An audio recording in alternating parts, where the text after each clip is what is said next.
Good morning. Good morning, everyone. My name's Greg Shaw. I'm the Director of International and Corporate Relations at the International Federation on Aging, based here in Toronto, and I'll be moderating the discussion today. As many of you know, the IFA is a non-governmental organisation, general consultative status of the United Nations and formal relations with the World Health Organization. Headquartered here in Toronto, we're a global point of connection of experts and expertise to influence and shape policy to impact the lives of older people.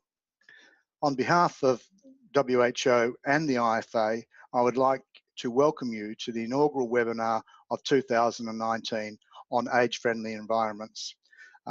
Today's webinar, entitled An Introduction to the Decade of Healthy Aging, will be a feature presentation from Dr. Mary Mandahar.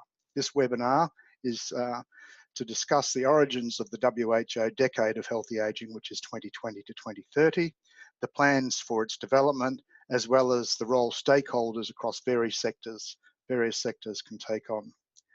Dr. Mandahar is the Technical Officer with WHO's Aging and Life Course Department. She is experienced and innovative development professional with expertise in conceptual analysis and interpretation of public health in women, children, older people, and has demonstrated a commitment to social inclusion, equity, and is a strong voice and empowerment around rights-based advocacy through varied international experience in Asia, Africa, and Europe. Just to note, throughout the webinar, participants will be able to submit typed questions through the Zoom platform, which is on the chat section. And after Dr. Mandahar's completed her session, we will synthesize some of those questions and I will moderate a discussion with Dr. Mandahar to respond to questions that you may have. So please feel free to ask questions throughout the course of the slide presentation. Throughout the slide, prior to the slide presentation, we will also be asking a poll of recipients, particularly around the decade of healthy aging. So I'm going to hand over to one of the IFA project officers, Helen, who will ask those questions and launch the polls, and we will give you approximately a minute to a minute and a half to respond to those prior to Dr. Mandahar's slide presentation. So Helen, if you can launch the poll, please.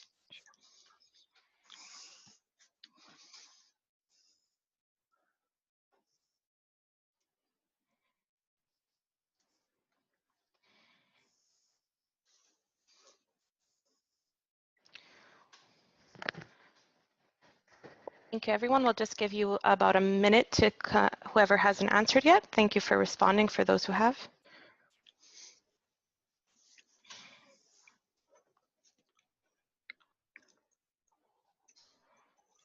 Okay. All right.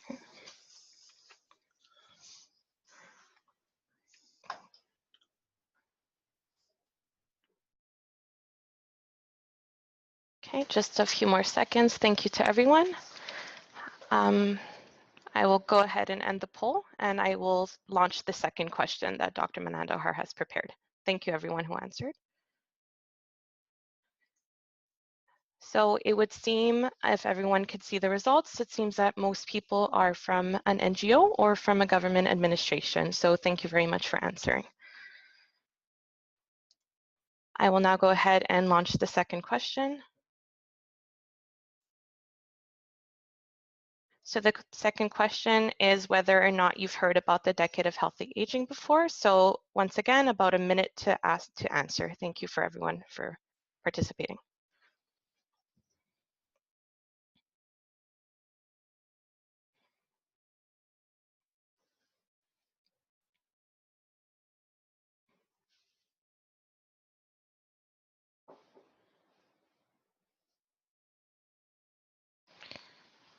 Okay, I guess another few seconds. Great. Thank you to everyone who voted. So it would seem, oh, it's almost pretty split. So it's almost 45 and 52. So split down the middle for people who have heard of the decade. So that's very good to know. Thank you for everyone who participated. So I will now pass the presentation over to our presenter, Dr. Mary Manandahar. Thank you, everyone. Hello, everyone, and greetings from Geneva, WHO headquarters. And I just firstly want to thank IFA, Jane, Greg, and Helen for setting up this webinar, and my team colleagues in WHO in Geneva. This is a great, exciting opportunity for us to share what is happening in WHO with the decade and how we are working with many stakeholders to catalyze a UN decade of healthy aging led by WHO. So over the next half an hour or so, I will provide background to this work on this initiative and how it came to be mandated by the world's key decision-making bodies, what it's looking like it will involve. I mean, this is a process, so it's not decided for sure exactly how everything will happen. That's why we're engaging with stakeholders like yourselves. So it's very exciting for us to be linking in with you at the beginning of this process. So at the end, I will pose some questions for you, as well as answer some of the ones that you will pose in the chat. And that's in order to gain your insights into what you think should happen next and how you might want to be involved. And maybe this will be the start of further conversations between us all, and we hope it's the beginning actually of a movement for the decade of healthy aging. So let's get started with our first slide. We know very well that the global population of persons aged 60 and over is rising rapidly and at a rate that's faster than in the past. This slide shows projected increases between 2015 and 2050. And there's much evidence on this, which we're not going into details here, but roughly from 12% of the world's population a few years back, we're going to be rising to nearly a quarter of the world's population over 60 by 2050. And at that time, 80% of those people will be living in low and middle income countries. So we know about that as a challenge, but what's less understood is the need to reframe this new normal, this new reality, from being only a challenge. The real question we should be asking is, how do we seize these opportunities that these aging societies present for us? And one thing is also sure, that we are all going to be affected by this changing reality. So we all are responsible to respond. Older persons' health and participation requires our attention and requires our action. Every country is on this journey, but they're at different stages, and their different systems are they're at different stages of systems. Some countries are further along this than others, and some will need to engage and evolve quite fast. And this decade is giving us a great opportunity to work on this together, to embrace the challenges and to shape and change the narrative on aging for older people. Next slide. Regardless of the size of the older population as it's growing, people retain the right to enjoy the highest attainable standard of health as they age. There is no age limit on the right to health, so there should be no discrimination in access to health services on the basis of age, just like other grounds such as gender, ethnicity, and economic status. Some 80-year-olds, as we can see from this picture, have physical and mental capacities that can be actually similar to many 20-year-olds, whilst others experience declines in the physical and mental capacities at much younger ages. So there is no typical older person. Next. And the great diversity in the capacities and health needs of older people is not random, but it's rooted in events throughout the life course that can often be modified, underscoring the importance of taking a life course approach. But given the unique issues that arise in older age and the limited attention that this period has received compared to other age cohorts, the decade focuses on the second half of life. Next slide. So what is healthy aging? The World Report on Aging and Health, published by WHO in 2015, defined a new concept of healthy aging. And in that, there were expanded definitions of functional ability and intrinsic capacity. So you can find all this on the WHO website and in the World Report on Aging. But just to recap, intrinsic capacity is the combination of all the individual's physical and mental capacities. Functional ability is determined by person's intrinsic capacity plus relevant environmental factors and the interactions between the two. Environmental factors cover a wide range of things: policies, systems and services related to transport, housing, social protection, streets and parks, social facilities, health and long-term care, but also very broadly politics, products and technologies, relationships with friends, families and caregivers, and cultural and social attitudes and how older people are valued. So healthy aging is relevant for everybody. It is the process of developing and maintaining the functional ability that enables well-being in old age. And this slide shows trajectories of functional ability and intrinsic capacity across 3 stages. And for us, maintaining functional ability for as long as possible requires efforts to build and maintain the individual's capacities across the life course and into old age, and to provide the support a person needs to compensate for losses in these capacities that will likely occur over time. Investing in both of these areas will enable older people to continue to do the things that are important to them. In short, it's about ensuring that older people can be and can do what they value. Next.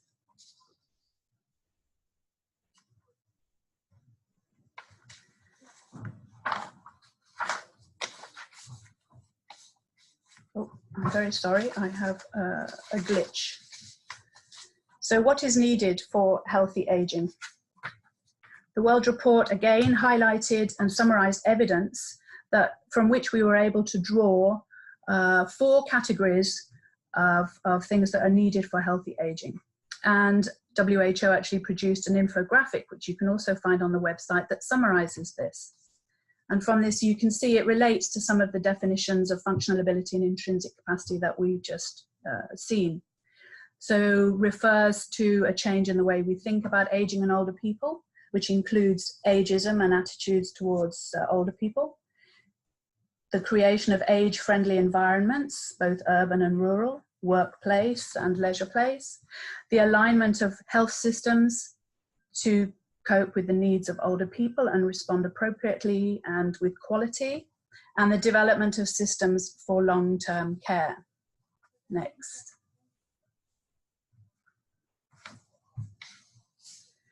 So this rather crowded slide, no, sorry, we go back. Sorry. This very crowded slide, which I won't spend much time on, shows some of the major evidence and policy developments over the last couple of decades towards fostering healthy aging, and I'm sure you're familiar with quite a lot of them. And they've all played major roles in moving this agenda forward and getting us to where we are now at this sort of launching pad for the decade of healthy aging. And we're going to talk about several of these and how they've built upon each other. Next. Next, please. Thank you. Okay, so the decade builds particularly on the Madrid International Plan of Action on Aging from 2002, which prioritized 3 areas given on the right-hand side there for advancing health and well-being into old age and ensuring enabling and supportive environments. The plan focuses on the need to promote health and well-being throughout the life course, not only in old age, as a foundation to healthy aging, and to adapt environments to meet the needs and promote the active participation of older people. And there was a review and appraisal of the Madrid plan conducted in February 2018 as part of the Commission for Social Development. This underscored that the health and well-being of older people and the improvement of related health services continues to be a priority across the world. However, it also identified some important gaps in the way health was covered. So then we have recent commitments by the world's governments, which also show promise in responding to these gaps and for moving this agenda forward. The Agenda 2030 and its Sustainable Development Goals, particularly Sustainable Development Goal 3, of course stresses that health and well-being must be realised by everybody at all ages. And then we moved to WHO's work in its Global Strategy and Action Plan on Aging in Health, which reinforced and built on the Madrid Plan in providing a comprehensive framework for action to help realize long and healthy lives. And it addressed some of the gaps towards fostering multi-sectoral approaches to healthy aging and expanding on the role of health policies, of health systems, and public health generally in optimizing healthy aging. So let's look at that strategy and action plan in a bit more detail. Next, please. So this global strategy and action plan was informed by the World Report on Aging and Health and aligns with the Sustainable Development Goals. And it called for transformative change to improve the lives of older people everywhere. This strategy and action plan was adopted by 195 member states of the world's governments through WHO's governing bodies at the World Health Assembly in 2016. And it had a vision of a world in which everyone can live a long and healthy life, calling for transformative change which will foster both longer but also healthier lives. In developing this plan and strategy and mandating it through a World Health Assembly resolution, two main goals were agreed. The first would be to ensure that there was a collation of evidence-based action to maximize functional ability for every person, and by 2020, to establish the evidence and partnerships necessary to support a decade of healthy aging. So we're now at that stage where we are moving into goal number 2, to consider how to progress this decade of healthy aging. So this global strategy and action plan is a global policy tool which serves as a bridge between MIPA, the Madrid Action Plan, and the overarching framework of the 2030 Agenda with its ambition to leave no one behind. So that's given you the background to where we have reached. We've developed the concept of healthy aging and the framework for what it's needed to achieve, and the political mandate that we have to act. So many things are now converging, and it's a very exciting time for us to be working in this area of health and aging and the rights of older people. Next. I think this excitement is starting to really show, it's starting to become evident, and demand for the decade is growing.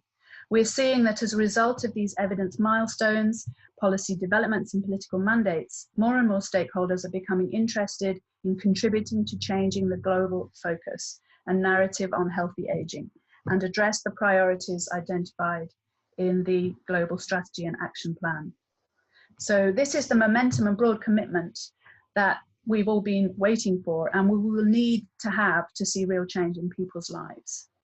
So this slide shows a number of things. It shows growing political interest to set mechanisms and policies and to convene and discuss healthy aging, taking the issue, making it more visible, taking it to a more elevated level and building a broad coalition of member states across the world.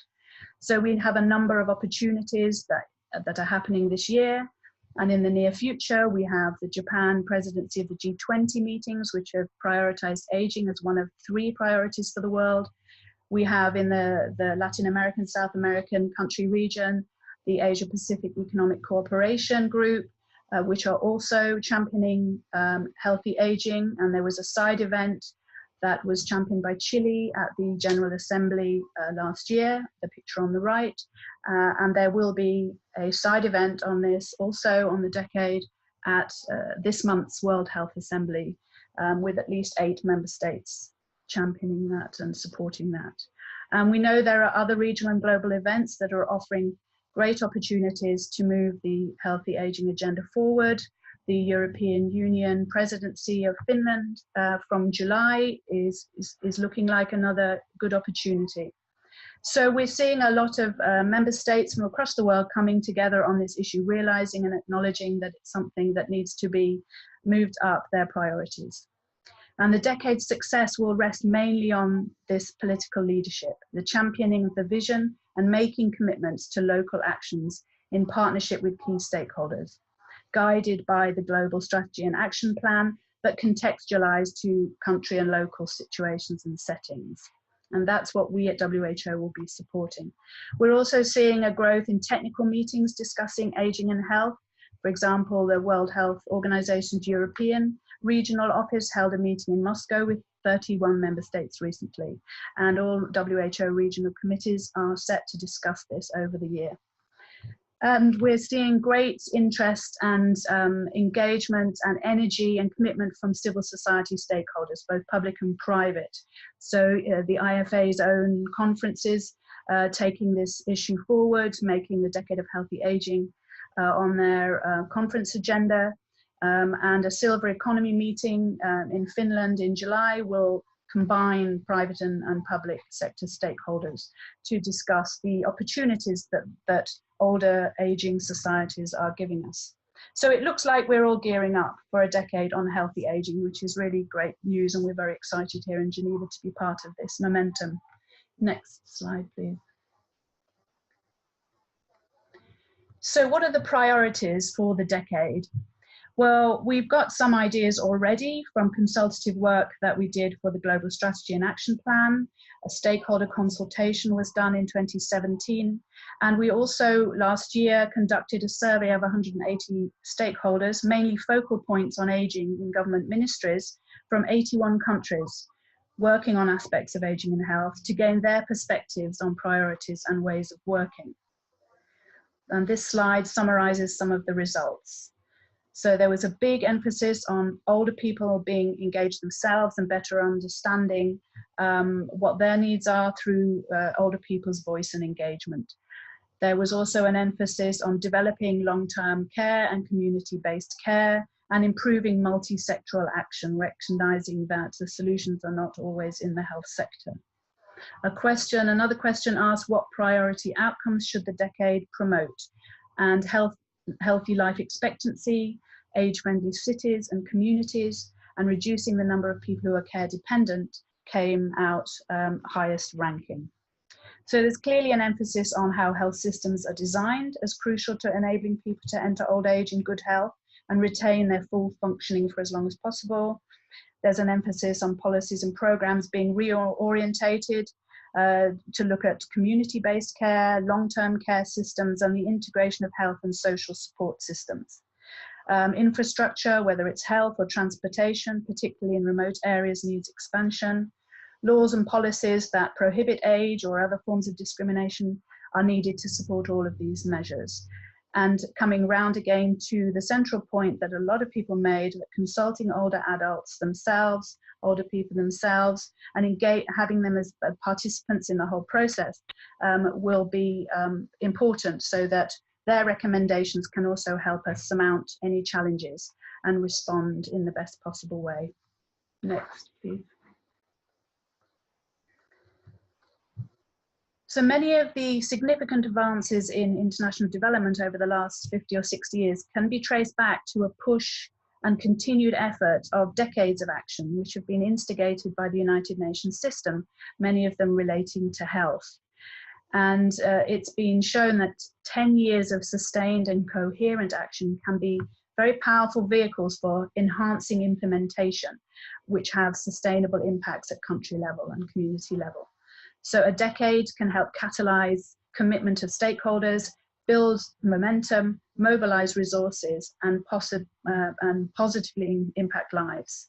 So this call for a UN Decade of Healthy Aging was informed by a review of previous decades that the aging team conducted last year using comparative analysis research design. And we looked at 6 previous decades related to health, 2 of which are shown in the slide. And there were some good lessons drawn from the documentation and interviewing around those previous decades, what worked and what didn't work so well, and what were the challenges.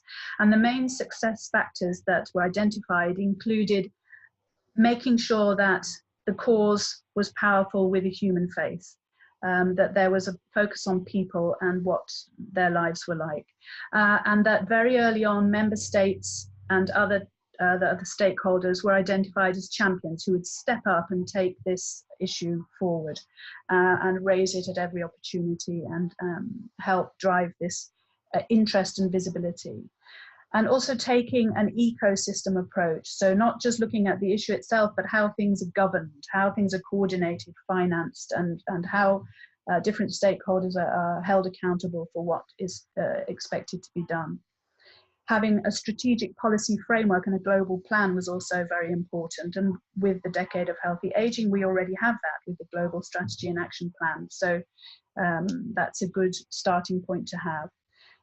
And also linkages with other sectors from health because of these key determinants lying outside the health sector, and linkage and solutions linked to the Sustainable Development Goals. So what goals and targets there are within the SDG framework, it's good to hook onto those as well, because that amplifies the benefits of everybody working in the same direction.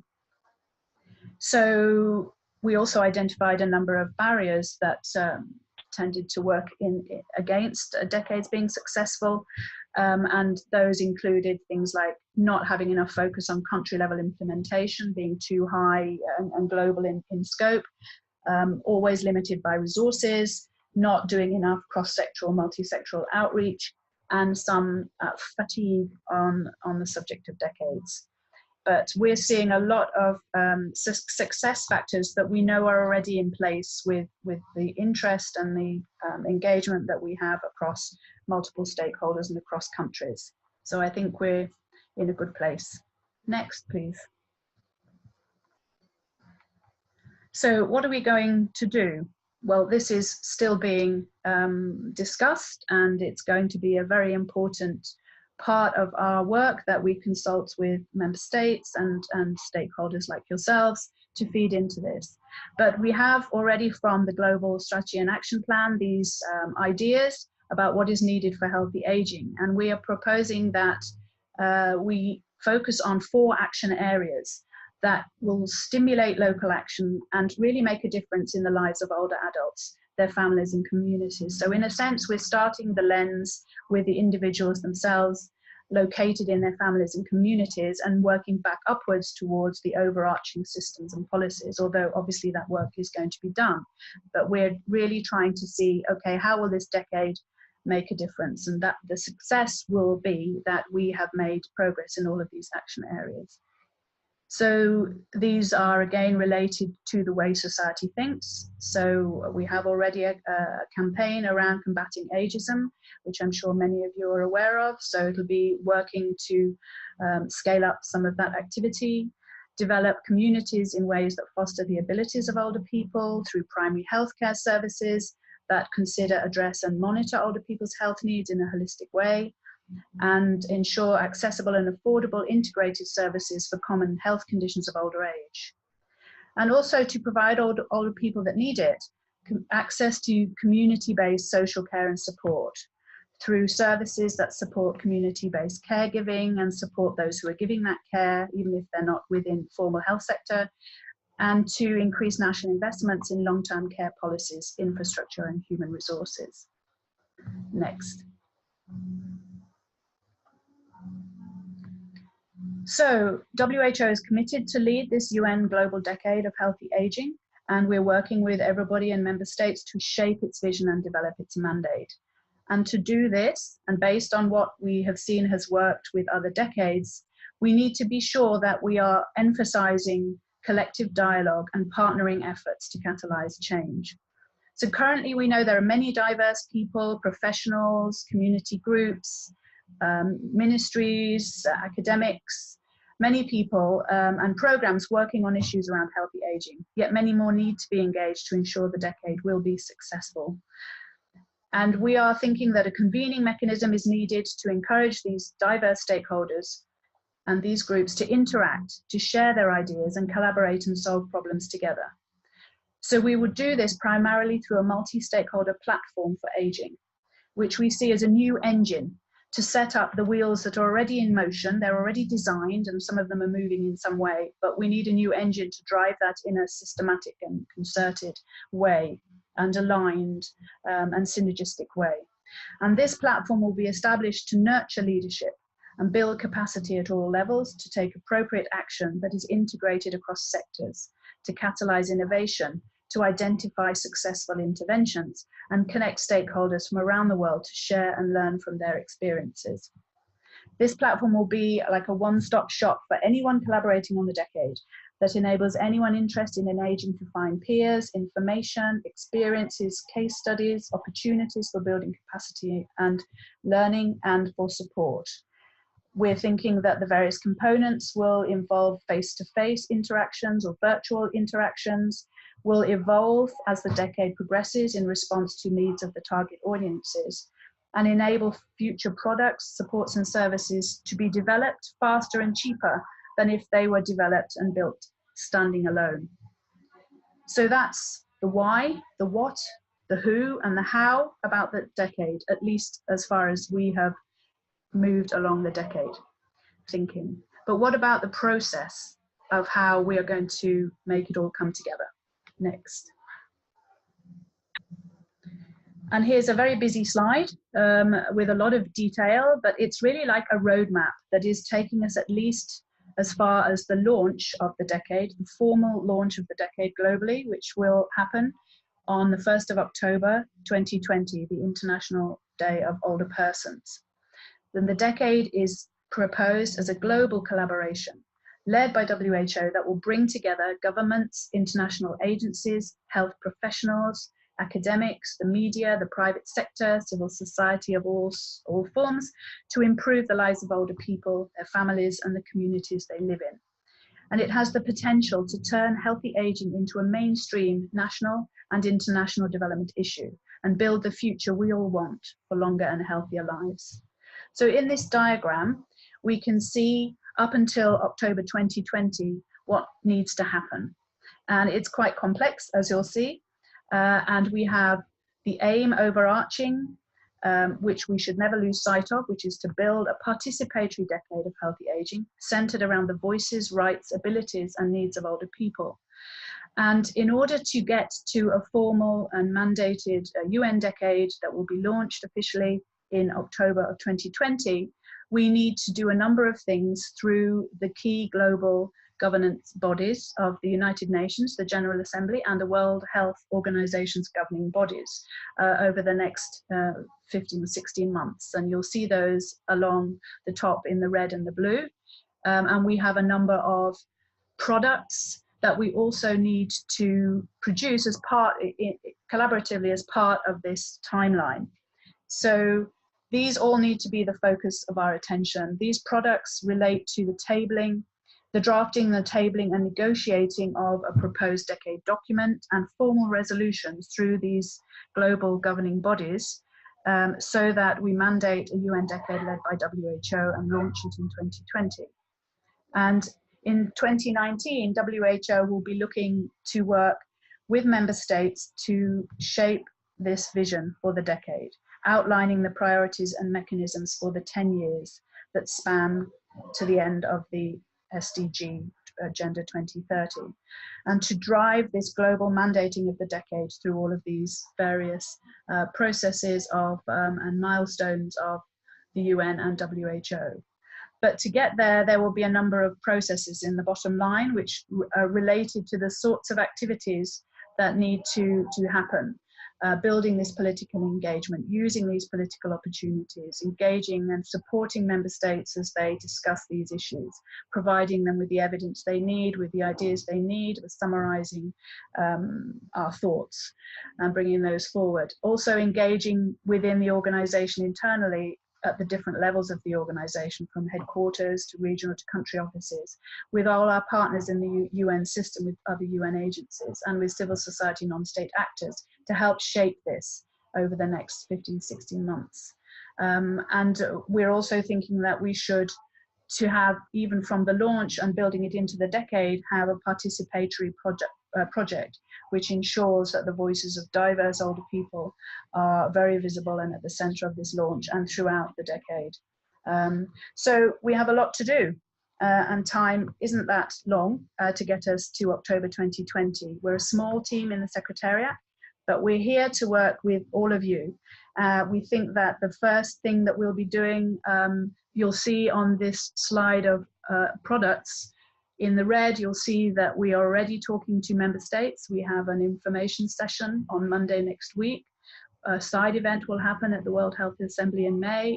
And then from June to September, there'll be a series of formal consultations with member states, at the same time as having online consultations with other stakeholders, and using any other opportunities that we become aware of, and we hope you might have ideas about that, to engage with other stakeholders to feed into the process of launching this decade in October 2020.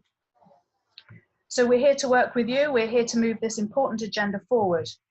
We're here to make the world a place to live longer, to live healthier now and in the future.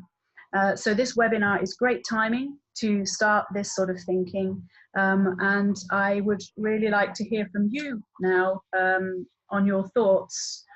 I think we can discuss the questions that I would like to ask and then maybe go to the things that are coming in. I see there's quite a few. I haven't been following them all. But maybe we'll go to the next slide. Helen, please. So these are some of the questions that here, sitting in Geneva, we would really like to have the opportunity to ask you. We would like to ask how you think civil society stakeholders can be involved in the consultation process up to the document drafting and up to the launch, and then beyond the official launch, how you can be involved throughout the 10 years of the decade. And you'll see the other questions there. So I would like to ask that question first. Maybe you'll just be putting things in the chat, and we can see what is coming back at us. The second question is around, because we have as our central vision the participatory process of this decade and ensuring that older people are really at the center of this, and how their voices, their perspectives, and their opinions can be really driving what we do. How can local actions be stimulated in countries? And also we have big questions about what success would look like in 2030. Is it about ensuring that all of the things that you see to the right, these action areas that we've identified, are moved forward? And how can that be measured in terms of success?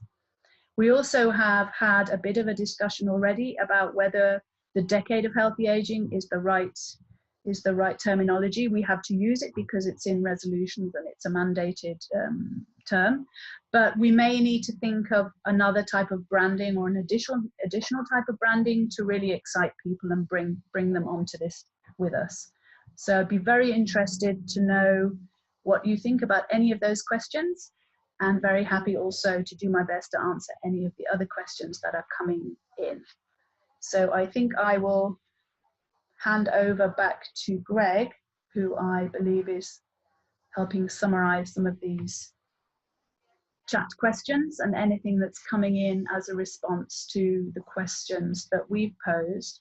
I suppose I could say just before we do that is that you can always send your answers to any of these questions to us directly in WHO, in the team, and you'll see on the last slide in the webinar, you'll find all of our email addresses. We'll also be sending out progress updates every 2 months on the decade. And if you want to be on the mailing list for those, please send us your details. We'll be updating our website very soon to ensure that as much information as possible is there for you. So please get in touch. Over to you, Greg. Thank you very much, Mary, and that was very informative, and I thank you and WHO for putting those slides together to inform the viewers of this webinar. There has been a number of questions coming in, and I thank the participants for sending them in, and I'm sure that between ourselves and Mary, we will be able to respond to most of them, but I certainly do encourage people to get involved and ask questions where they can, even post the webinar. So when people review the webinar, which is available, will be available online because it has been recorded, and that was one of the questions people had is, will it be available? Yes, it will be through the IFA website. So some of the questions that have come in, Mary. So what are the steps to develop healthy aging ecosystems in the national and global context? What do you see some of the key steps would be? Okay, I'll reply to that one. I think my response to that would be that we are thinking that the 4 action areas that we have proposed, together with enablers like good multi-stakeholder partnering, hearing the voice of older people and engaging older people, and ensuring that there's good data and evidence. Those are all things that should be the priority focus. And then for national governments, or even for subnational regions, or smaller communities or municipalities, cities, for example, that they have a look at those and see what is the priority within their context and within their resources and capacities, what they can actually commit to starting to work on over the next 10 years.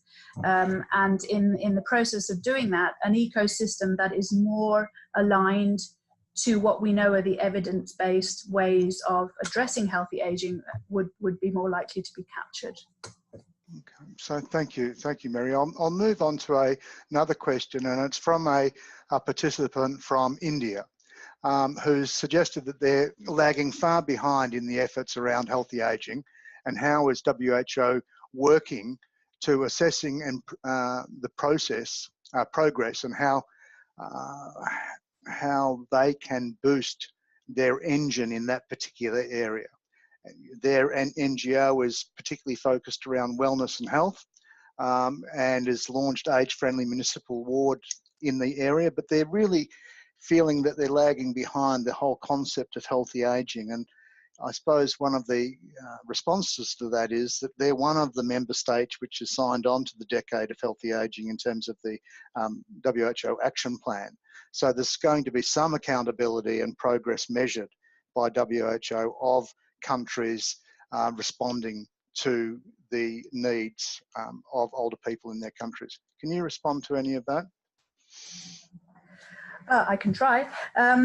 Yes, I mean, that's a very interesting question, and it's really excellent that that's come from an NGO too, that's looking at wellness and health. I think that's a nice way of putting it.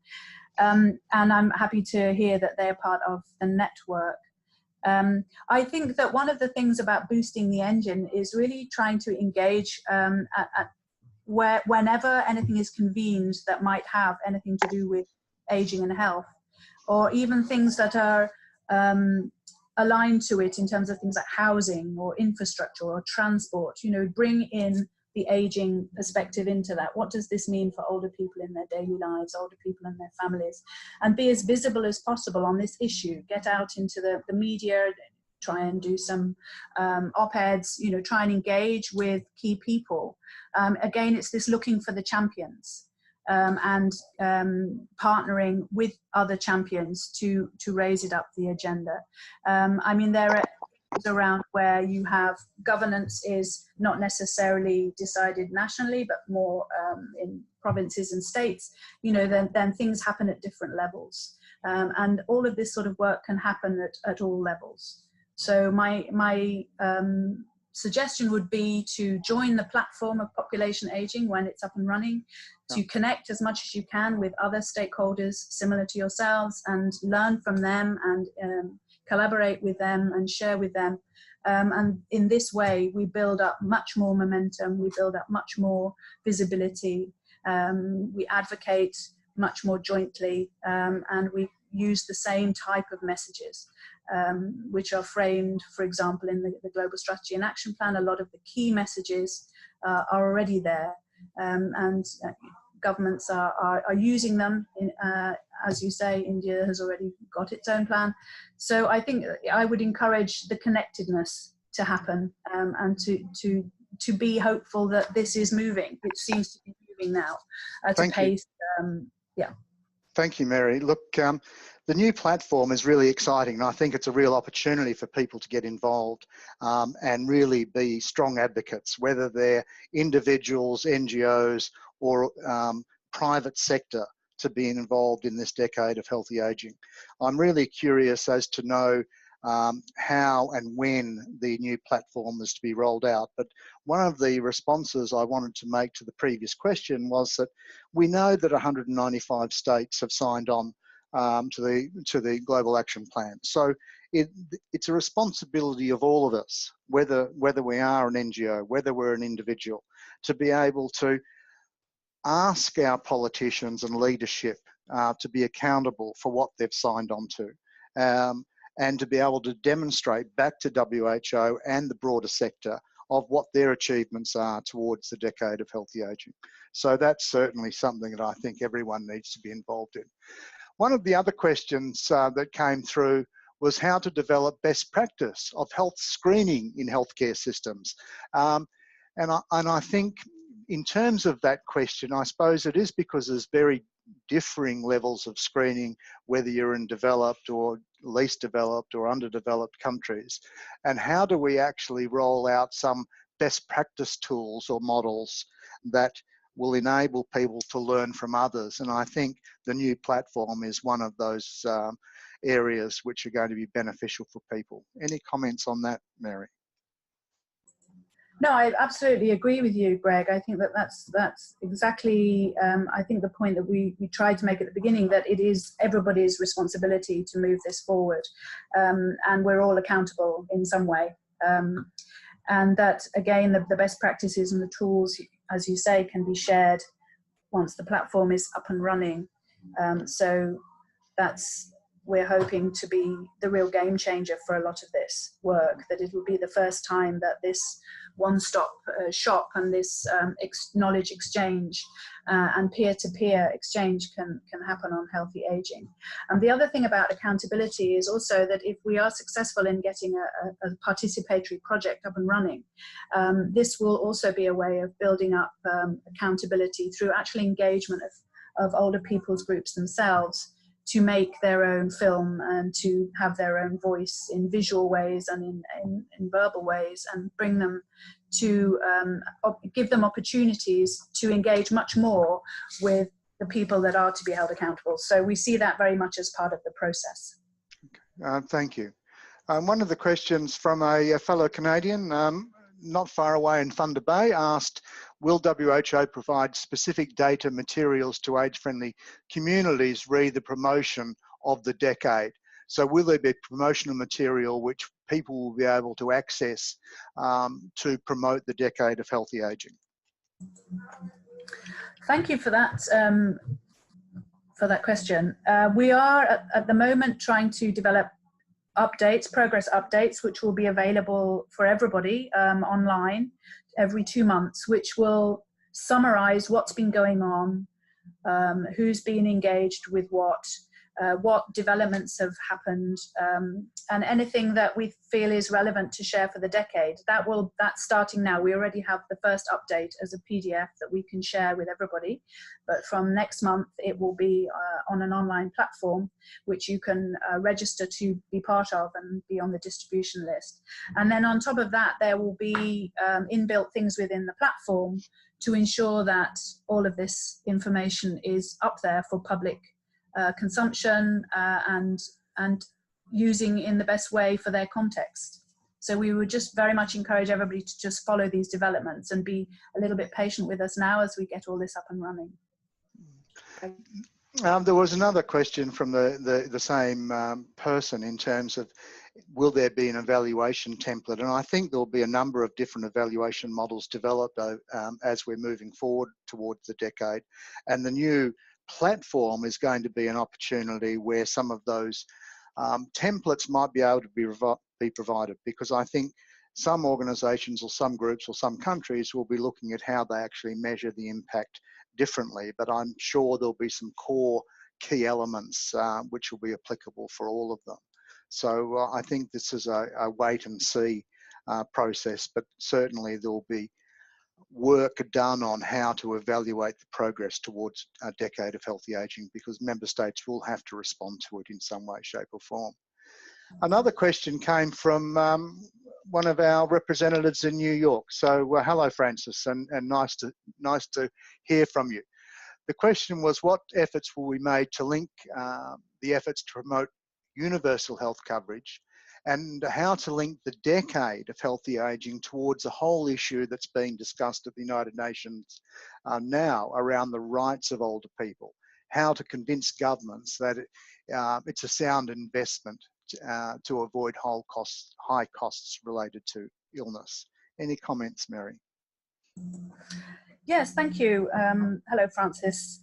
Absolutely, universal health coverage and primary health care are central to this work, particularly with the focus on community-based approaches. So we're very much be working with our universal health coverage colleagues here and Universal Health Coverage 2030 to find ways of weaving the decade and the 4 action areas and the accountability framework, which refers to your previous question, that will be developed into the decade of healthy aging to align and really make sure that universal health coverage and primary health care is part of that. So absolutely. And if we're not doing that well enough, please remind us. In terms of the rights of older people and the convention question, I think that my response to that is that this decade, this UN decade, this multi-stakeholder engagement decade is a great opportunity for finding opportunities to feed into that discussion with member states and to support and share reflections on that discussion as it progresses. I mean, as we stated early on, there is no age limit to the right to health. So we will be using that sort of language throughout the decade. So in terms of linking in with that, I think that this is another tool that people who want to progress the right to the convention discussions from wherever they are coming, the decade is a good place to share those reflections, and maybe it will enhance some of those discussions as we have our own discussions with member states in the process. Okay, thank you, Mary. No, it does respond quite well to those questions. I think, you know, it's a challenge for all of us, and the IFA is firmly in the corner of the need for a new convention to address the needs of older people in terms of their rights. People would have known that the IFA conference in 2018 was entitled Towards a Decade of Healthy Aging. We know that the issue of rights really is important. The title for the conference in 2020 is Rights Matter. So we, as an NGO, are bringing all of those elements together because we think it's vitally important. I want to move to a question from Raul from Mexico, and he's from the National Institute from Geriatrics. And he was asking, what role do you see that low and middle income countries can play in this decade? And he thinks their participation would be vital, given that most of the older population will be in low to middle income countries in the years ahead. So how do we actually engage with the NIG in Mexico to actually be much more engaged around this decade of healthy aging?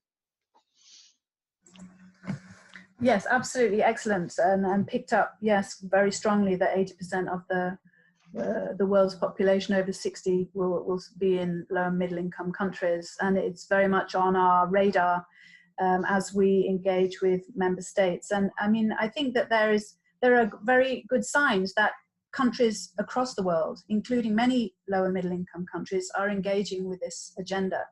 And we're hoping to just keep seeing that and supporting that. So I think that we're at a place now where there is a much more realization that this isn't just an issue that is in the higher income countries, which have very well established health and social care systems and social protection systems, and people are living very long, that it's actually an issue that is across the world. It's everybody's concern. It's going to affect everybody everywhere.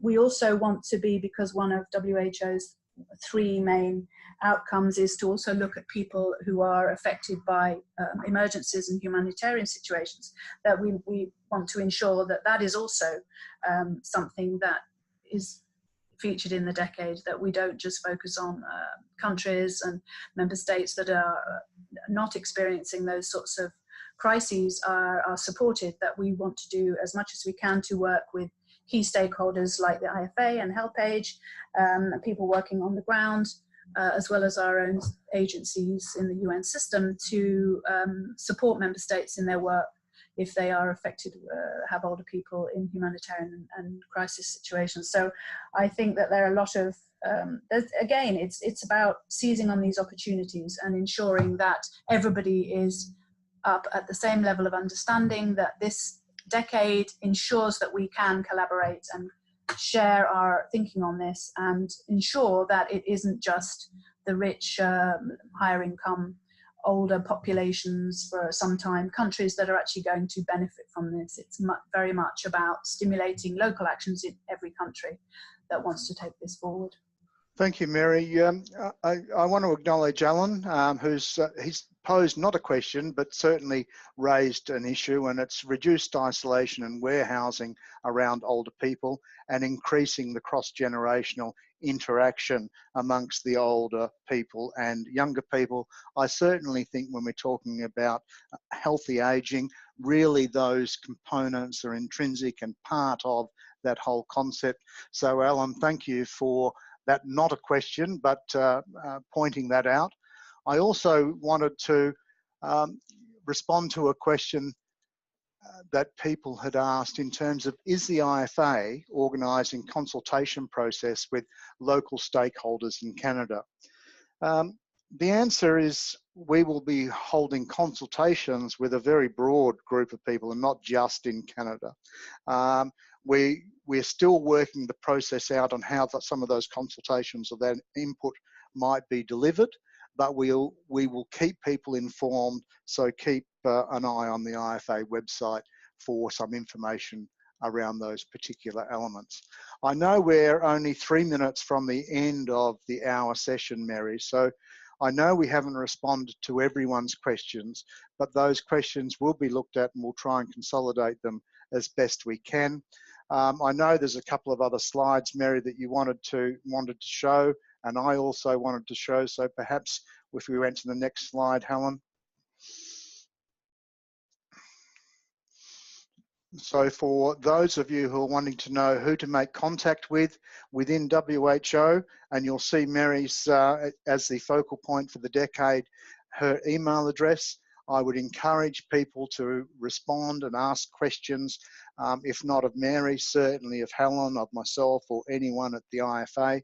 We'd be more than happy to support you in your work. So please let us know how we can support you. Next slide. So on that, I will thank you for registering. As I said, the webinar will be available for people as a recorded session. That will be released in the next week or so, next week on the IFA website, so keep an eye out for that. And I just want to remind people of some exciting developments happening which you may not be aware of. Next slide, please. So the IFA 15th Global Conference, it's going to be held in Niagara Falls from the 1st to the 3rd of November. There will be 2 summits on the day preceding the conference, but the focus really is rights do matter. So rights do matter for older people, and that's what the themes are built around, the whole issue of rights. And it also builds on the conference from the 14th conference, which was towards the decade of healthy aging. Is there another slide, Helen? So, and there is an age-friendly environment summit. So it's a pre-conference summit on the 31st of October. It will also coincide with one additional summit, but it really focuses on the whole issue of cities and communities needing to come together around urbanisation, ageing population, and adapting the environments to be much more age-friendly. So keep a lookout for that particular interest if you're interested, and it's details are available on the conference website, which is www.ifa2020.org. And I think with that, we are now winding up and finishing. I would like to thank Dr. Andaha for her participation. She's really dedicated some time to this, so thank you. I'd like to thank Helen for organising it, and especially thank all the participants that signed in to this webinar today.